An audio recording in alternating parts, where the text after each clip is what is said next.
Isa sa malalaking cracks sa buhay ng tao, ang pagiging sobrang mamomroblema. To become warriors. Kung inyo pong susuriin ang inyong sarili at pipili lang kayo sa dalawa, and you're going to identify yourself, are you a warrior or not a warrior? Isang magandang katanungan. Ano po ang ating classification? Kayo ba ay mapag-alala o hindi? Kayo ba ay mahilig mang problema o hindi? Worry robs people of happiness. Worry robs people of peace, even of the essence of life, even though at times, and many times, in fact all the time, worrying does not really solve anything. What is the difference between being responsible and being worrisome na maging mapag-alala? Kung ano mga pinag-uugatan at nagiging bunga ng sobrang pamomroblema at pag-aalala. Salamat po, Panginoon, sapagkat maaari kaming lumapit sa inyo. Salamat po na hanggang sa kalit-liit ang sulok ng aming buhay kayo interesado. At meron po kayong nakalaang pagpapala sa bawat bahagi, bawat panahon ng aming inilalagi dito sa mundo. Sa aming pagtitipon ngayon, Panginoon, iwawaksin namin ang lahat ng uri ng gawa ng kasamaan. We reject, rebuke, and drive away in the name of Jesus any presence and any work of evil in our midst. We place ourselves under your custody, under your protection, under your loving care, O God. May you do your will, and may only your will be done in our midst right now. Panginoon, lubusin niyo po ang inyong tagumpay. Be victorious in our lives. Be victorious in this activity, and be victorious in the outcome of this activity. Sit on your throne of power, preside over this event, and let your will be done in our midst. Use your servant only as an instrument of your goodness, but let your mouth be the source of all the words that we will partake of. Let your throne be the source of all the grace that will flow into our lives. Patawarin niyo po kami sa aming mga kasalanan, anuman yun, Panginoon. Linisin niyo po kami. Paging dapatin niyo kaming tumanggap ng pagpapala. Ayaw namin na makipagniig sa inyo at pagkatapos ay wala kaming maiuwing pagpapala. Samahan niyo po kami at kayo po, Panginoon, ang siyang manguna. Speak with authority, because you are King of Kings, Lord of Lords. And speak, Lord, so that as we hear your words, we get healed, we get strengthened, and we become more and more like your Son, Jesus. We ask you, Father, let your grace abound in our midst. In the name of Jesus, your Son, we pray. Why should we worry? And what should we not worry about? At yan po ang ating unang pag-uusapan, what not to worry about. Matthew 6:25, therefore I tell you, do not worry about your life, what you will eat or drink, or about your body, what you will wear. Napakahalaga po na namnamin natin ang kahulugan ng mga salitang ito.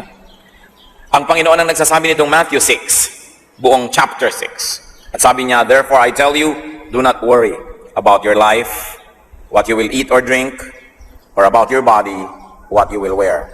So do not worry about food and drink.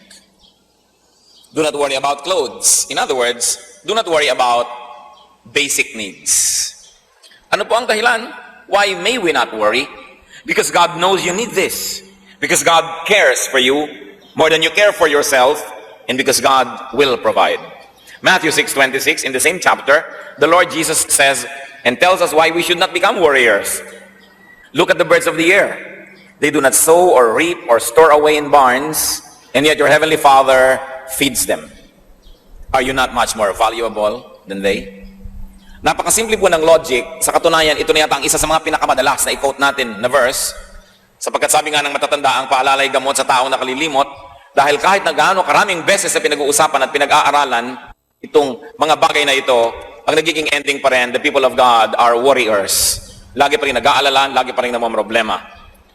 Matthew 6:28-30. And why do you worry about clothes? See how the lilies of the field grow, they do not labor or spin. Yet I tell you, not even Solomon in all his splendor was dressed like one of these. If that is how God clothes the grass of the field, which is here today and tomorrow is thrown into the fire, will he not much more clothe you, O you of little faith? Sabi, bakit nag-aalala ka sa iyong susuotin? Ang mga damo ba gumagawa ng tela, nagtatahi ng damit? Pero hindi. Pero si Solomon, kahit ang yaman-yaman niya at pinagpala ng Diyos, kahit kailan, hindi nakapagbihis ng kasing ganda ng pananamit ng mga damong ito. Tamang-tama ang kulay, tamang-tama ang blending, ang harmony ng design. Sabi niya, kung yung damong buhay ngayon, bukas lantana at sinisigan na lamang, dinadamitan ng maganda, ikaw pa kaya? Taong maliit ang pagtitiwala. So do not worry about these things, and also do not worry about the future.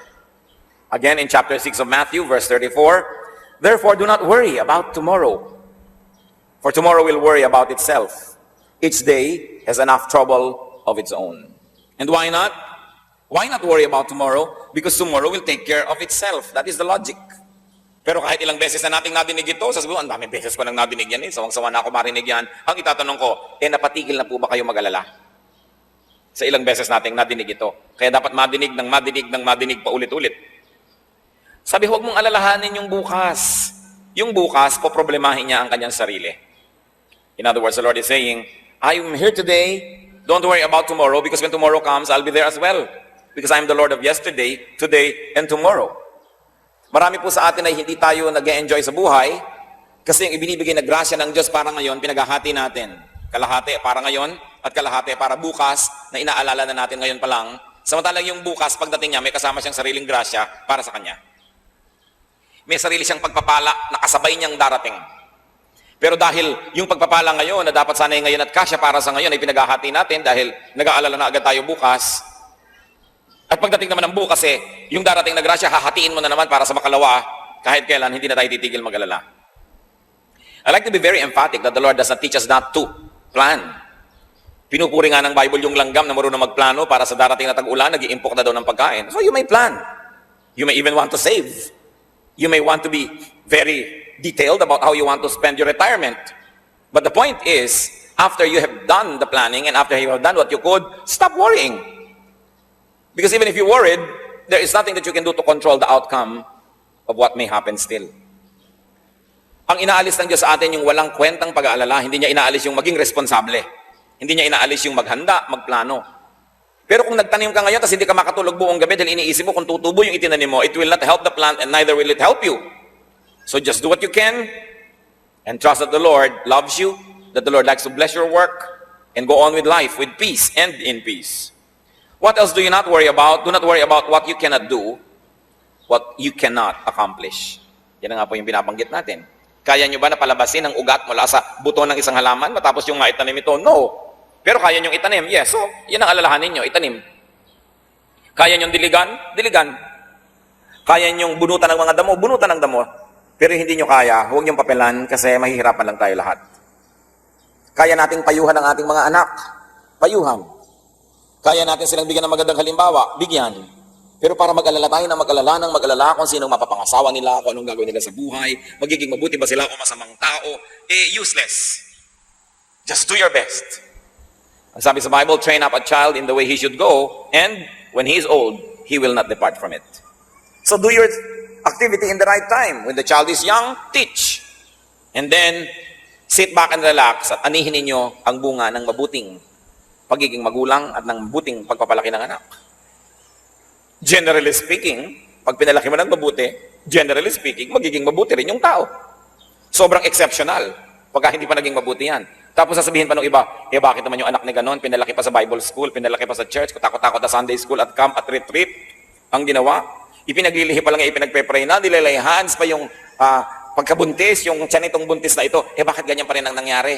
Aba, anong ibig nyo sabihin? Walang napala tayo sa ating pananalangin? Walang naging bunga ang pagtuturo ng Sunday school? Walang naging bunga ang pagpapalaki sa church? Meron! Pero sasabihin nyo, bakit nagkaganon pa rin? Yun nga kung hindi yan pinalaki sa church, hindi yan tinuruan, hindi yan ipinanalangin, baka nadaig na yan si Satanas.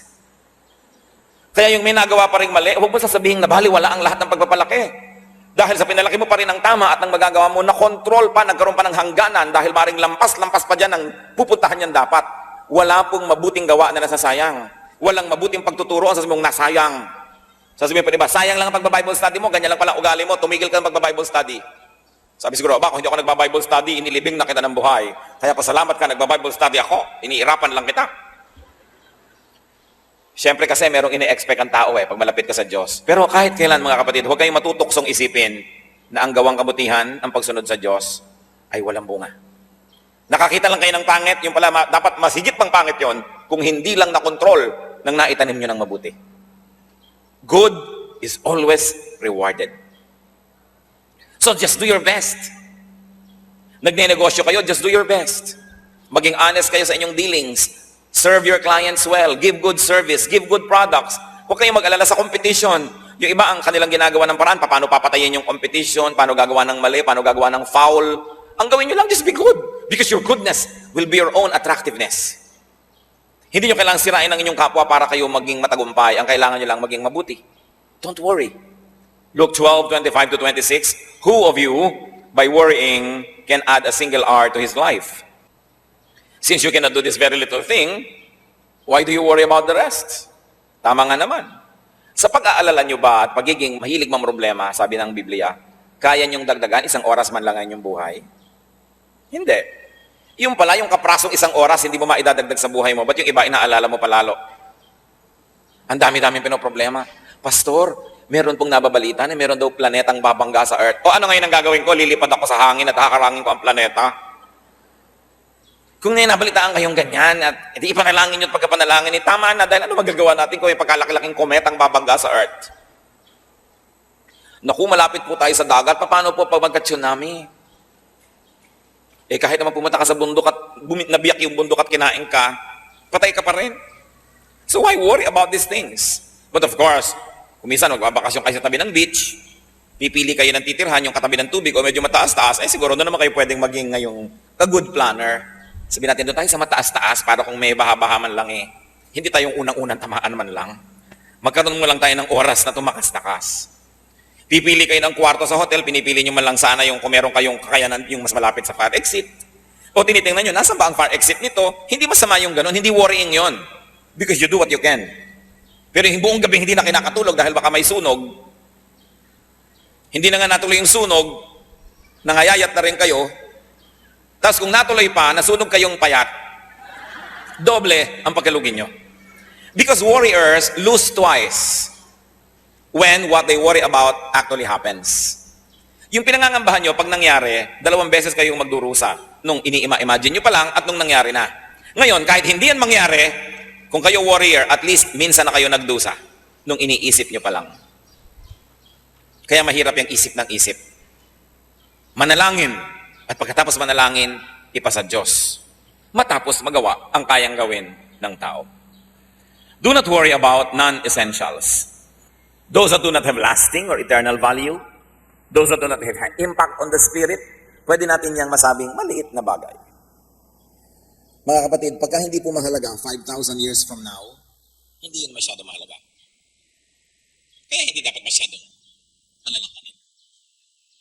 Sabi ng Panginoon kay Martha, nung si Martha ay abalang-abala sa paggawa sa kusina because she wanted to serve her guests very well. Luke 10:41, the Lord said to Martha, Martha, Martha, the Lord answered, you are worried and upset about many things.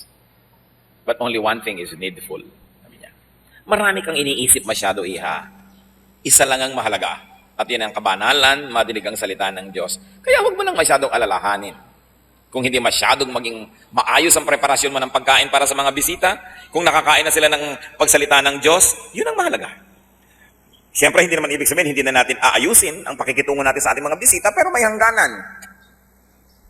Napakarami ko na pong nakita na yung bahay nila, binubuksan nila for Bible study or for fellowship. Ang lahat na bless, puwera ang may-ari ng bahay. Kasi every 10 minutes, tumatayo, pumupunta sa kusina. Every 5 minutes, magbubukas ng electric fan. Mag-check ng lamig ng kwarto. Ang daming inaasikaso. Hindi masama. Pero tulad ni Martha, sabi ni Lord, maraming bagay ang pinag-aalalahanan mo. Hayaan mo na yan. Isa lang ang tunay na mahalaga na makakain ng salita ng Diyos. Kung ito ang masasakripisyo dahil sa marami mong inaalala, huwag mo lang alalahanin ang mga bagay na yan. Kung minsan pupunta ka sa church pero inaalala mo ito, inaalala mo yun, ay hindi yata maganda yung damit ko, hindi yata ito ang gusto kong isuot. Yun ang sinasabing, many things are not needful. What is important is to grow in the Lord. What worry brings about? Ano ang bunga? Pinag-usapan po natin yung puno, yung ugat ng pag-aalala. Ano ang bunga nito? Ano ang naidudulot ng pag-aalala? Matthew 13:22, the one who received the seed that fell among the thorns is the man who hears the word, but the worries of this life and the deceitfulness of wealth choke it, making it unfruitful. Ilang daang libong beses na rin nating nadinig ang verse na ito. Ang pinag-uusapan dito, yung iba't ibang uri ng lupa na nahulugan, nataniman ng buto, ng seed. At dahil iba't iba ang napaghulugan ito at napagtaniman, iba't iba ang nangyari doon sa seed. May tumubo, namatay agad. May tumubo ng konti at maya-maya, tsaka pa lang siya namatay. Meron namang tumubo nga, hindi naman makalaki-laki. At meron namang namunga ng maganda. Sabi, depende sa pinagtaniman. At itong pinag-uusapan natin dito na buto, yung salita daw ng Diyos, napatanim sa puso ng isang tao. Maaring ang pagiging banal, ang pamumuhay ng makadiyos, napatanim sa puso niya at gusto niyang gawin. O ang paglilingkod sa Diyos, ang ministry, napatanim sa puso niya, gusto niyang gawin, ginagawa niya. Pero, nagtubuan yung mga kutakot-takot na mga dawag at mga damo at mga tinik, mga siit. Natalo yung halaman. Buhay nga, pero hindi naman namumunga. So ikaw, nagpasya ka na maging makadiyos, tapos naging maalalahanin ka naman, teka, kung magiging makadiyos lang ako, hindi ako gagawa ng ibang paraan, paano ako yayaman? Sabi, the deceitfulness of wealth, choke it. Paano ko yayaman? Paano ko ma-afford ang mahal na mga school para sa aking mga anak? Paano ko sila maibabakasyon sa Palawan, sa Bohol, sa Baguio? Paano ko ibibili ko ang asawa ng mga hikaw na umiilaw-ilaw na parang traffic light? Paano kami magkakakotse? So ngayon, yung naging determination mo na, naging makadiyos, itatapon mo na naman dahil I have to make compromises. Kailangan akong gumawa ng paraan eh. At yun namang mga nagpasya na maglilingkod sa Diyos, biglang nag-isip na naman, kung lagi na lang ako maglilingkod sa Diyos, nababawasan ng oras ko para sa sideline. Nababawasan ng oras ko para sa ibang mga pwede kong magawang ikayayaman ko. So, saka na lang yung paglilingkod. Balik na naman ako sa paggawa ng pakayamanan. Itong sinasabi ng Panginoon. The deceitfulness of wealth, choke it, making it unfruitful. And why was wealth able to deceive? Because the person was worrying. The moment you open your window to worry, parang hangin yan, papasok na. Maraming kasama. Parang meron kang isang inimbita, ang dami niyang kasama. Pag meron kang isang pinayagan na makapasok sa buhay mo, ang dami niyang kasama. Di ba alam niyo yan? Inibig niyo lamang itong isang lalaking ito nung naging asawa niyo na ang daming kasama. Ang nanay niya, ang tatay niya, ang mga kapatid niya, ang lahat-lahat. Inibig niyo lang itong babaeng ito, yung pala kayo magpapaaral ng mga kapatid niya pagkatapos. Kasi nung pumasok siya sa buhay niyo, ang dami niyang kasama. Kaya iniingatan natin kung sino pinapapasok sa buhay natin. Pag pinapasok po natin sa ating isip at puso ang pag-aalala, marami rin siyang kasama. Mga pandaraya ng sanlibutan, pananakot ni Satanas, yan ngayon ang bablackmail sa lahat para kalimutan ang ating pagiging makadiyos, talikuran ang ating mga pangako sa Diyos dahil tayo nagiging sobrang maalalahanin. So what are the fruits of worry? Just like what we have read, worry chokes. Sumasakal. Worry binds, worry kills. Worry also defocuses from God. And it focuses on the negative. In fact, it focuses on Satan. Mga kapatid, makinig kayo mabuti. Pag tayo nag-uumpisa na mag-alala, hindi na tayo nakatingin sa Diyos nun. Nakatingin na tayo doon sa problema. Pag tinitigan nyo ang problema, lalaki yan ng lalaki at tayo'y liliit ng liliit. Huwag niyong tititigan ang problema, ang titigan nyo ang Diyos na mas malaking hindi hamak kaysa sa problema. Pag tinitigan natin yung nakakatakot, lalong lumalakas ang loob nun, lalong nananakot. Pero dapat ang tititigan natin yung Diyos, who is Lord of Lords, who is King of Kings. And you must never forget that in the name of Jesus, every knee will bow in heaven, on earth, and under the earth. Ito ang gusto kong hamon sa ating lahat. Sukatin natin ang bawat sarili natin. Tandaan nyo, oras na nag-aalala na kayo, di na kayo nakatingin sa Diyos. Kaya alalahanin ng Diyos. Alalahanin ang kanyang mga pangako, ang kanyang mga salita, ang kanyang mga ginawa, ang ginawa ng Panginoon sa lupa, ang mga iniwan niya at binitawang mga pangako, ang kanyang salita. Mabubuo muli ang ating determinasyon na sa kanya umasa. But remember, hindi lang yung religion na parang nakakalasing, na wala ka nang ginagawa kundi magdasal, wala ka nang ginagawa kundi umasa ng himala. Hindi yon. Ginagawa natin ang kaya nating gawin at ipinasa sa Diyos ang magiging bunga. Pero hindi pwedeng sa umpisa lang ipinapasa Diyos mo na. Yan nangyayari na ang relihiyon ay nagiging isang masamang bisyo. Kung ang tao hindi na gumagawa ng tama, ng mabuti, at iniaasa na lang sa himala ang lahat ng bagay. Kailangan magkasama yan. Faith and works must always blend together. Luke 12:29-30, do not set your heart on what you will eat or drink. Do not worry about it. For the pagan world runs after all such things, and your Father knows that you need them. Sabi niya, alam niyo kung sino lang ang dapat nag-aalala kung may kakainin pa sila, kung mabubuhay pa sila, dapat yun lang mga taong walang Diyos. Sapagkat yung mga taong walang Diyos, walang aasahan, walang pinanghahawakan, sa kanila lang bagay ang pag-aalala. Pero sa mayroong Diyos, hindi bagay yan. Sa Diyos na nagsasabing, 6 days you shall labor and do all your work. And on the 7th you will rest. In the same manner, the Lord is saying, do what you can, work hard. But after working hard, you rest. Because what you plant, you will harvest. Kung anong itinanim mo, aanihin mo rin. Sabi, hindi bagay sa inyo na mayroong mga Kristo sa puso ang pag-aalala. What else does worry bring about? Worry drains energy. Naranasan nyo na ba na managinip na hinahabol kayo ng kung ano man o sino man? At nung nagising kayo, kahit sa totoo lang, nakahiga lang naman kayo, kayo'y pagod na pagod. Naranasan nyo na bang nanaginip kayong kayo ay nalulunod? At nung nagising kayo, talaga namang habol-habol nyo inyong hininga. Naranasan nyo na bang managinip na merong nakatatakot na bagay at nung nagising kayo, talagang takot na takot kayo? Panaginip lang yon, hindi yon totoo. Ganon din ang pag-alala. Kahit hindi totoo ang ini-imagine ninyo, para na rin totoo ang effect sa inyong katawan. Parang selos. Naranasan nyo na ba magselos? Naaalala nyo si Mr. o si Mrs. o maaalala mo si boyfriend o si girlfriend na may ibang kasama? At dahil makulay ang iyong imahinasyon, pati ang kanilang iniinom na buko, alam na alam mo ang korte. Pati yung kortina sa kanilang likuran ay alam na alam mo.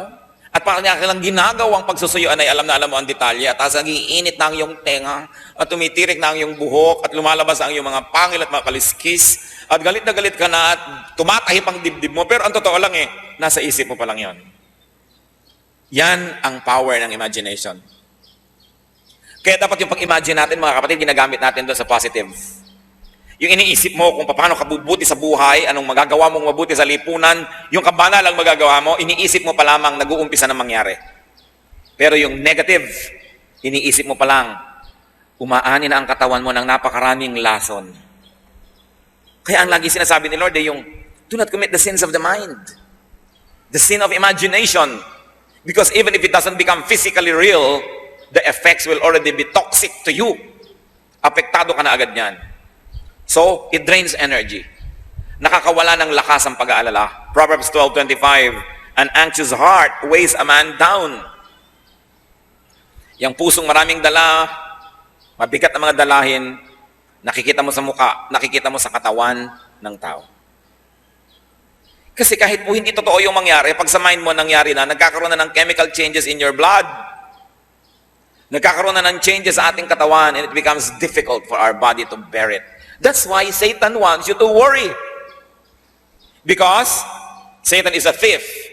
He comes only to steal, kill, destroy. That's why he wants you to worry. He gives you all reasons to worry. And then he sends people to you to whisper things into your ears to make you worry. Nararanasan nyo ba na tahimik ang inyong buhay, ang saya-saya nyo, may darating na tao, ang dadalhin lang niya, nakakapag-alala, pero wala naman siyang dalang solusyon? Avoid such people. Worry destroys faith in God. As we have said, you begin to focus on the problem, not on the solution. You begin to focus on the negative, not on the positive, not on the power of God. So it destroys confidence in God. And without faith, it is impossible to please God. And if God is not pleased, His blessings will be withheld. That's why Satan wants you to worry, because when you worry, you lose faith. When you lose faith, you lose your connection to God. And then he begins to corner you. And he begins to play with your life. That's why Satan wants you to worry. Worry gives the devil space. Kaya sabi sa Ephesians 4:27, do not give the devil a foothold. Huwag mong bibigyan si Satanas ng kahit konting espasyo. Dahil makakagawa siya ng paraan na pag nakapasok na siya sa iyong puso, palakihin ng espasyo na yun. And worry gives the devil a foothold. How not to worry then? Paano? Jeremiah 17:7-8. But blessed is the man who trusts in the Lord, whose confidence is in him. He will be like a tree planted by the water that sends out its roots by the stream. It does not fear when heat comes. Its leaves are always green. It has no worries in a year of drought and never fails to bear fruit. What is the way to blessedness? Sinasabi dyan, trust in the Lord. Why do we worry? Because we trust in ourselves and we know that we ourselves cannot be that powerful to contain and to solve our problems. Why do we worry? Because we trust in other people. Then, the complicating worry is, what if those people left us? What if they do not come on time? What if they fail us? Then you worry. We worry because we trust in things. We say, I am okay because I have a lot of money. We're okay because we have a good house, because we have this, because we have that. So what is the complicating problem? Hindi ka natitigil magbantay ng kayamanan mo, ng bahay mo, ng bagay mo, kasi doon ka na nakaasa. Nakaasa ang iyong prestige sa magandang kotse, kaya konting gasgas lang, pinaproblema mo na. Ang layo-layo sa bituka. Kikipag-away ka dahil nagasgasan yung kotse mo. Dahil ano ba yun? Inaasahan mo na yun na magbibigay ng ningning sa iyong pangalan? Kasi kung sinasabi mo lang, ito ang magbibigay sa akin ng transportasyon so that I could travel from point A to point B, ano ba naman konting bangas dyan, konting ukad dyan, basta umaandar ka at safe ka. Pero dahil siguro marami kang ibang inaasahan na ibibigay sa inong ganda nun, kaya ka ngayon na problema. May dumaan lang na konting tricycle, nakatingin ka, baka magasgas ang kotse mo. Kaya nakikita mo, mga taong barong Tagalog pa daw, naka-Amerikana, halos magbakbakan doon sa sulok, sa isang kanto, at yung nakahambalang ang sasakyan nila, inabala nila ang buong syudad dahil nagkagalusan ng konti. Hindi pa tinamaan ang katawan nun, kotse pa lang, nagpapataya na. Ano pa kung yung kamay niya ay nadurog? Marami kasi tayong ginagawang at minamanufacture na problema. Kanino po ba tayo nagtitiwala? Pag ipinagtiwala nyo na ang ligaya nyo sa buhay sa isang tao, kahit pa asawa nyo yon, anak nyo yon, magulang nyo yon, at siya na ang pinagtitiwalaan nyo, magbibigay sa inyo ng mga kailangan nyo at kaligayahan at lahat-lahat, ano nangyayari? You become possessive. Kaya yung taong walang iniibig, tapyapa ang buhay. Subukan yung mainlabat. Napakarami kayong magiging worry, nag-aalala kayo, nagseselos kayo. Mapatingin lang sa iba, nag-aalala na kayo. Kung ano-ano na, kaya kung ano-anong operasyon na ang ginagawa sa mukha dahil tingin ng tingin ng asawa sa iba. Sabi mo, di tumingin ka nga, bahala ka, basta nagagandahan sa akin ng Diyos, ginagawa ko ang best. At ang kaligayahan ko sa Diyos ko, iaasa ko. Nandiyan ka, salamat sa Diyos, at kung wala ka, may Diyos pa ako.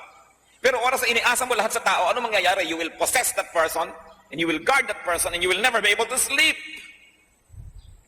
Meron pa po ng mga ginang na naglalagay ng mga panghuli ng daga nakapaligid sa kama nila. Dahil baka daw ang mga katulong nilang babae puntahan ang kanyang asawa sa gabi. Aba, hindi ako nagbibiro. Kung siya ngayon ang maihi sa gabi, at nalimutan niyang marami siyang inilagay doon. Isipin yung pag-aalala, bakit sobra ka naman itong babantayan? Diba kung ayaw namin niya sa akin? Di we both lose? Pero yung para ka lagi naghahabol, check ka nasaan ka na, wala ka na sariling buhay nun. Why? Dahil iniasa mo na ang iyong kaligayahan sa iba, na yung pag-ibig lang niya ang makakabigay sa iyo ng buhay. Kaya sinasabi ng Bible, love the Lord your God with all your heart and with all your soul and with all your mind. Because when you love God and you make Him number one, you are sure that your number one will never leave you. So kung may asawa ka, dapat number 2 lang yan. May anak ka, number 3. Kasi dumating umalis yan, nalulungkot ka, iniinda mo, pero buhay ka pa. Kasi may Diyos ka eh. Pero pag tao na ang ginawa mong Diyos, wala ka nang gagawin sa buhay kundi mag-alala. So kung hindi, talagang napaka-faithful lang mister ko, talagang mahal na mahal ako niyan. Okay. Tuwing sasakay naman niya ng aeroplano, nervyos na nervyos ka. Tuwing magbibiyahe, wala ka nang ginawa kundi mag-alala. Kasi anino ka na lang niya, hindi ka na tao eh. So mahal kita, nag-aalala ko para sa iyo, ipananalangin kita. Ayoko po sanang kunin ka ng Panginoon, sana kunin tayo sabay, magka-holding hands. Pero kung kinuha ka na, malulungkot ako siyempre, pero ipagtitiwala kita sa Diyos at ipagtitiwala ko pa rin ang sarili ko sa Diyos. Yan ang pinagkaiba ng may Diyos. Kaya sabi ni Lord, bakit kayo nag-aalala na parang wala kayong Diyos? These things belong to pagans. But for people who have God in their hearts, you are stable. Nauuga ka lang ng konti. Nawalan ka ng kayamanan, nauuga ka ng konti. Nawala ang mahal natin sa buhay, nauuga ka ng konti. Kasi ang tibay-tibay ng Diyos na nasa kalooban mo. Kaya ang gusto ng Diyos, number 1 siya eh. Hindi para dahil lagi na lang siya gusto niyang sikat siya.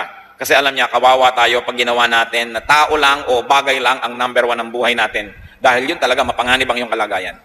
Kasi ang number 1 mo ay maaari kang iwan at di ka man iwan, maaari siyang mawala. Gusto man niya o hindi. Kawawa ka. Fall in love with Jesus. Continue to develop your loving relationship with Jesus. It will correct your all other loving relationships with people, with things, even with your pets. Malalagay sa tamang lugar ang lahat, and you will become stable. Nagiging matining ang loob ng isang taong may pag-ibig sa Diyos. At ang pag-ibig sa Diyos, ang pakikipag-ibigan sa Diyos ay pumupuno ng lahat ng kulang ng puso ng tao. But inside every man's heart is a God-sized vacuum that only God can fill. That even if you had people, if you had things, if that vacuum for God is not filled, you will always be empty. That's why there are many people who are running on empty. Nagtataka sila, meron naman akong bahay na maganda, meron naman akong pamilya, meron naman ako nito, bakit kaya kulang ang buhay ko? Hindi nila natatanto na maaaring ang Diyos ang kulang sa kanilang buhay. Pero pag yung lugar ng Diyos puno na ng presensya niya, kahit kulang-kulang yung iba, hindi mo yun gaanong iniinda. Although God wants you to have all of these chambers of your heart filled, dahil hindi naman siya maramot. Pag po tayo mapag-alala, isa ang bagay ang tiyak, hindi ganon katibay ang relasyon natin sa Diyos. Kaya patibayin, i-develop yan.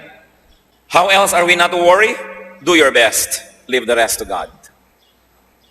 Proverbs 16:9, in his heart, a man plans his course, but the Lord determines his steps. Man plans, but God has the final say. And in the end, God will prevail.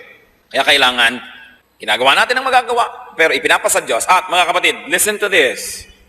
Tinatanggap ang kalooban ng Diyos. Kahit hindi yon ang kalooban natin. Nagtitiwala na lagi siyang tama. That when you do not agree with God, doubt your scholarship. But do not doubt God. Because God cannot be wrong. Proverbs 19:21, many are the plans in a man's heart, but it is the Lord's purpose that prevails. So who is going to be a happy man or woman?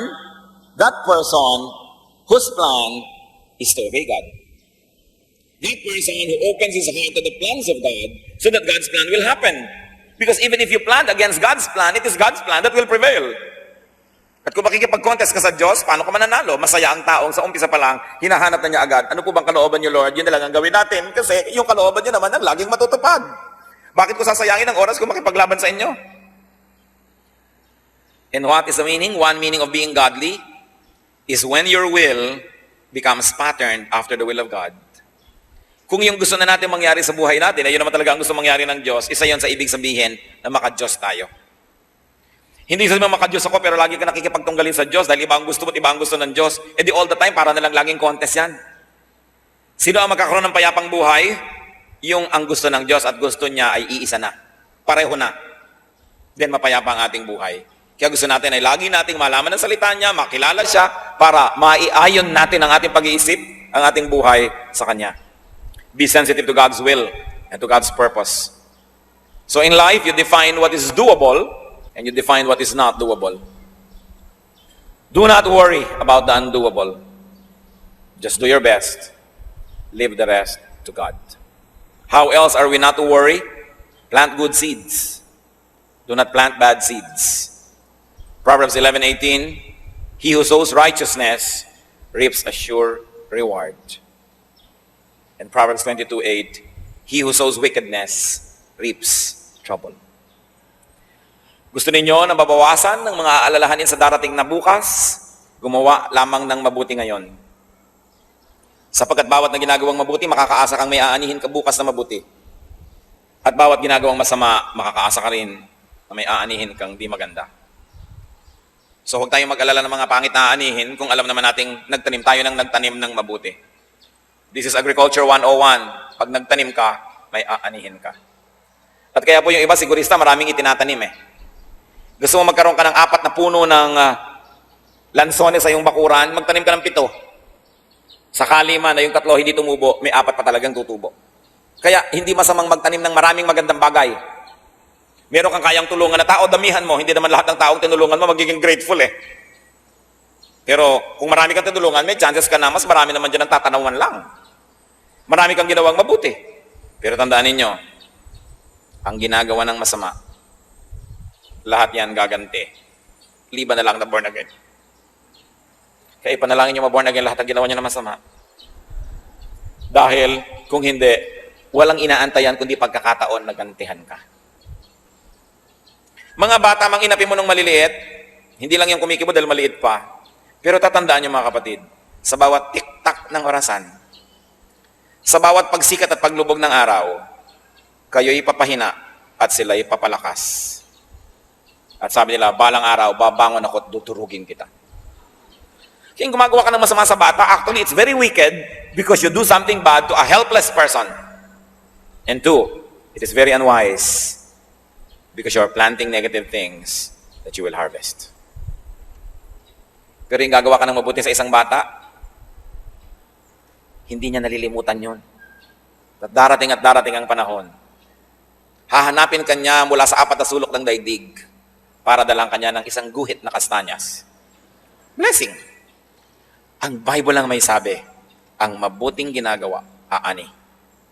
Be good. Be good. Proverbs 28 verse 1, the wicked man flees, though no one pursues.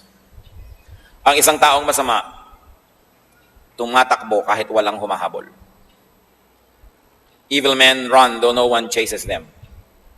Kaya yung mga marurumi ang isip, ganun yun.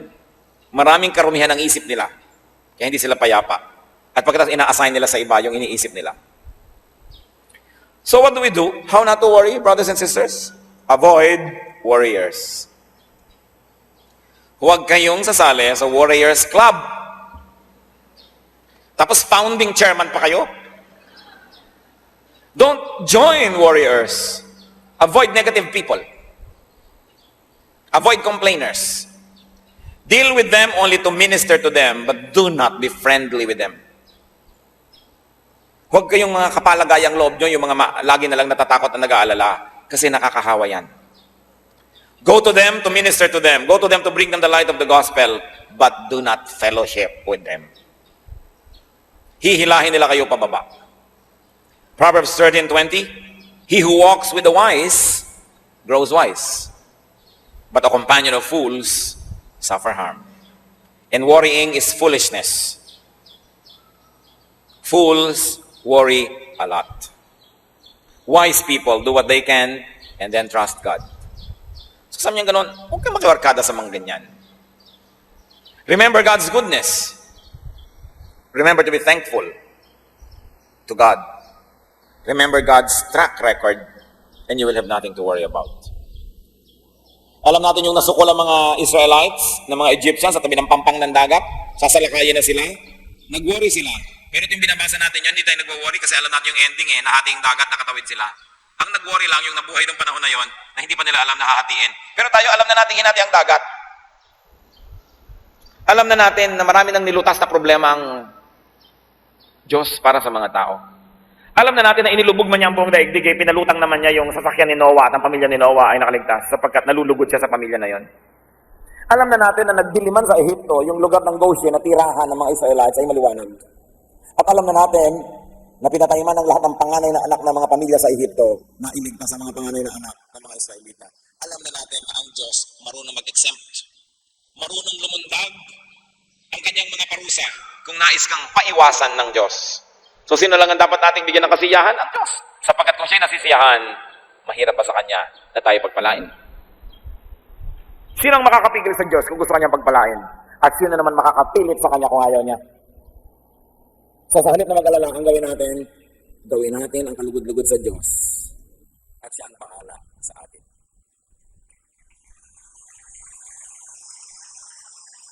Napakaganda ng word na bahala. Inaakala at iniisip ng marami na ito nagmumula sa salitang bathala. Kaya hindi ito yung sinasabi ng mga tao na bad traits of the Filipino, bahala na habit, as if it's kesera-sera. What will be, will be. Kesera-sera ba yung bahala? Pag sinabi ng kuya mo, namatay ang mga magulang mo, sabi ng kuya mo sa'yo, akong bahala sa'yo, ibig sabihin mo, kesera-sera. So I'll be responsible for you. Pag sinabi mo sa tiyo mo, tiyo, kaya akong bahala sa amin, ang ibig mo sabihin, kesera-sera, kahit ano, what will be, kaya ako mag-alaga sa amin. Pag sinasabi mo sa katulong niyo sa bahay, hindi, naalis ako, pagka may sunog, bahala ka. Ang ibig sabihin mo, tatakbo na lang siya, hindi, inaasahan niyo dala niya ang aparador. Inaasahan niyo, pag bumaha, lulutasin niya yung problema. Pag sinabi mo, bahala ka, ibig sabihin, giving you responsibility and giving you supreme commandership and leadership. Yun ang kagandahan mo. Kaya, kung bahala ang Diyos natin, siya ang bahala na pag maibigin,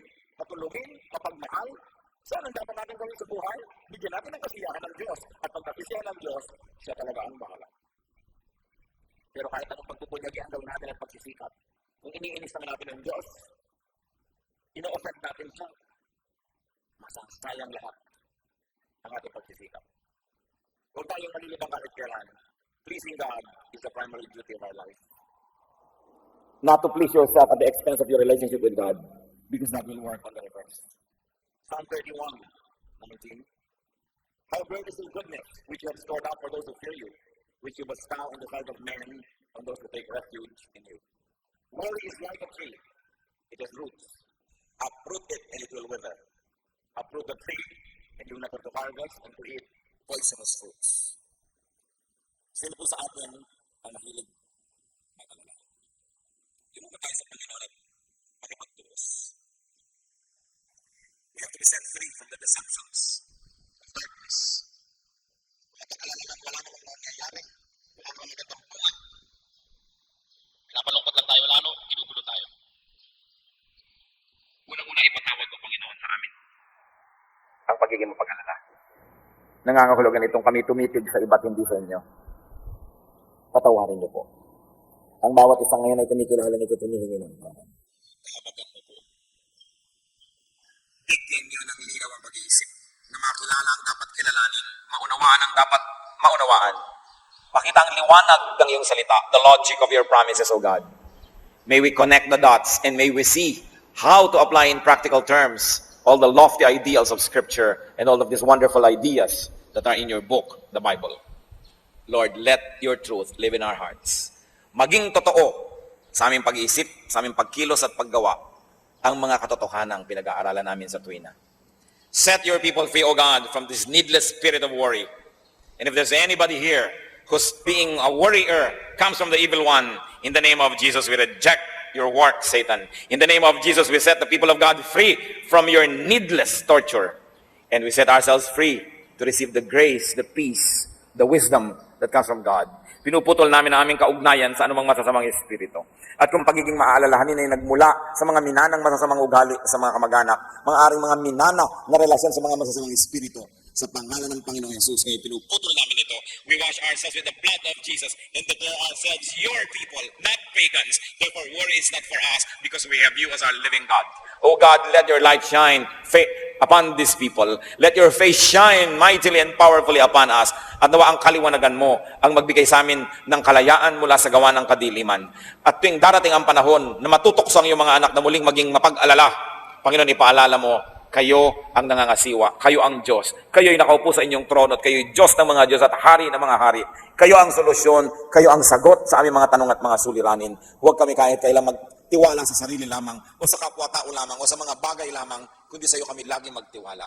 Palayain mo ang iyong mga anak, Panginoon, at nawa sa mga nalalabi pang araw na ipahihiram mo sa amin sa maiksing buhay na ito, malaman namin ang ibig sabihin ng tiwasay na pag-isip. Malaman namin ang ibig sabihin ng payapang buhay. Kahit lahat ng gusto namin ay wala dyan, kahit maraming sa tingin namin ay kulang, yung kapayapaan mo ang pumuno sa amin at yung pagtitiwala sa iyo ang magbigay sa amin, Panginoon, ng tibay ng loob. Palayain mo ang iyong mga anak, alang-alang sa dugo ni Kristo, na ibinubo para sa iyong mga anak, Panginoon. Hugasan mo kami mula sa aming mga karumihan. Palakasin mo kami mula sa aming mga kahinaan. Hanguin mo kami, Panginoon, sa mga kinasadlakang mga suliranin at mga pag-aalala. At nawa, Panginoon, in whatever station in life, in whatever amount of blessedness you allow us to have, may we continue to focus on you and may we rely on you alone. We rebuke your work, darkness. We rebuke your work, Satan, in the name of Jesus Christ, our living God. We declare ourselves the people of God. Therefore, entitled to the promises of God. Mga kapatid, angkinin ninyo ang mga pangako ng Diyos. Huwag kayong padaya kahit kanino man, kahit kailanman. Mabuhay kayong may kapayapaan at ang ating unahin, ang ating pagiging makadiyos, ang pagtrabaho ng tama at ang pagpapala ng Diyos di magkukulang ayon sa kanyang mga pangako. Salamat po, Ama. Salamat sa pagpapalaya mo sa iyong mga anak ni kailanman sa buhay na ito. Huwag mo kaming payagang madaya muli ng pag-aalala. Turuan mo kami, Panginoon, sa iyo lang humawak, sa iyo lang sumunod, sapagkat kayo'y mapagmahal at kayo ay Diyos namin. Salamat sa iyong presensya. Salamat, Ama, sa pangalan ng iyong anak na si Jesus.